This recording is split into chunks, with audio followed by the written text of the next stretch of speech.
रात्री या ठिकाणी केबल चोरी झाली, काय सांगाल आपण? आता ही केबल आत्ताचा विषय नाही, मागच्या वर्षी सुद्धा केबल चोरी केली. हां, तरी शेतकऱ्यांनी सहन करून कर्ज काढून शेतकरी आता दबगायला या ठिकाणी लास्ट स्टॉक आहे. लास्ट स्टॉक असताना पावसाळा लांबल्यानंतर हे आता नदीचा मोटरला वाढण्यात येतात, मग खाली वाढायला लागतात, केबल वाढवायला लागेल. या अजूनच नुकसान अशी झाली प्रत्येक शेतकऱ्याची ना, जवळजवळ प्रत्येक शेतकऱ्याची 10-20 हजाराची नुकसान. मग असं असताना कर्ज काढून सोसायट्या घेऊन ते लोक कामं करतात आणि असा वेळ कोणच्या येऊ नये. या प्रसंगाला पावसाळ्याचे दिवस आहे, अन्नधान्य घरात भरायचं की कॅबली आणायच्या, लोकांना असा प्रश्न पडलेला आहे. पण असं व्हायला नाही पाहिजे आणि प्रशासनाने याची दखल घ्यायला पाहिजे. मुळात आहे ना, पोलीस स्टेशननी ना दखल घेऊन या ठिकाणी पहिलं केबल चोर कोण होतं याच्यावर नियंत्रण ठेवायला पाहिजे. त्यांना बोलून ही टोळी कंची आहे ती चौकशी झालीच पाहिजे, असं आमच्या ग्रामस्थांच्या वतीनं, सगळ्या मोटार धारकांच्या वतीनं, सर्व शेतकऱ्यांच्या वतीनं निवेदन करतो. काय सांगाल? ही घटना वारंवार या ठिकाणी घडतात. आताच पाठीमागच्या याच्यामध्ये पलीकडे बाजूला देखील घटना घडली होती. या परिसरातच अशा घटना घडतात, काय सांगाल याबद्दल आपण? सरपंच काय सांगाल? वारंवार घटना घडत असताना प्रशासन जागे व्हायला पाहिजे आणि प्रशासन जर जागे झालं तर असं काही घडणार नाही.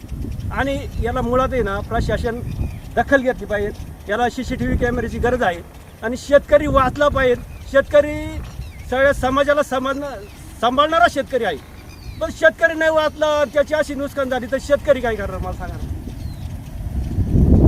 साधारणतः किती लाखाचं नुकसान झालं असेल सगळं पूर्ण शेतकऱ्यांचं? आता हे जवळजवळ 3 लाखापर्यंत नुकसान आहे. आता ही फुटाव केबल 110 रुपये फूट अशी केबल शेतकऱ्याला आणायला लागेल.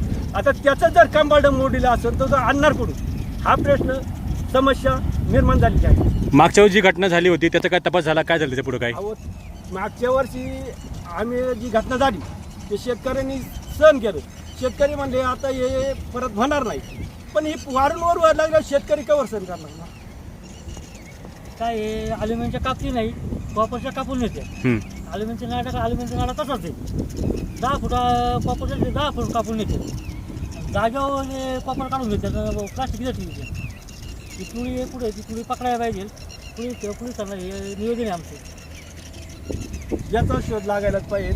पोलीस शासनाने ही दखल घेतलीच गेली पाहिजे. जर यांचा शोध नाही लागला तर आपली काय भूमिका असेल शेतकऱ्यांची? आता आम्ही तर अक्षरशः दमलेलो आहे आणि याचा शोध नाही लागला तर आम्ही पोलीस स्टेशनला मोर्चा नेऊ शकतो आणि याचा शोध लागणं गरजेचं आहे आणि आम्ही उठाव करू शकतो. मुळात आम्ही कर्जबाजारी झालेलो आहे. आता कॅबली आणणार का आम्ही काय करणार?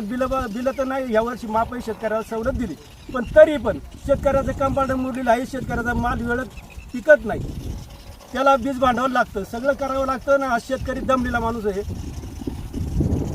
फक्त शेतकरी राजा म्हणतात, त्याचा उपयोग नाही ना.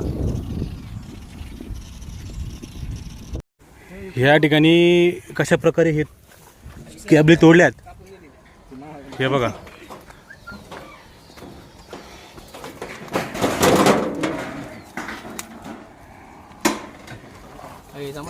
सगळ्यांच्या त्या ठिकाणी केबली कापून नेलेल्या आहेत.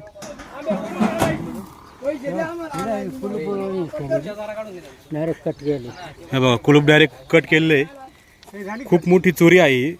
पोलिसांनी तात्काळ याचा तपास करून हे बघा डायरेक्ट बॉक्सातून डायरेक्ट काढून नेलेली डायरेक्ट केबल सगळी. 1 फूट सोडली नाही. तालुक्यातील सगळ्यात मोठी केबल चोरी ही आहे. या ठिकाणी जवळजवळ 50 ते 60 शेतकऱ्यांच्या केबल या ठिकाणी चोरी गेलेल्या आहेत. हे सर्व शेतकरी या ठिकाणी आहेत. बोल.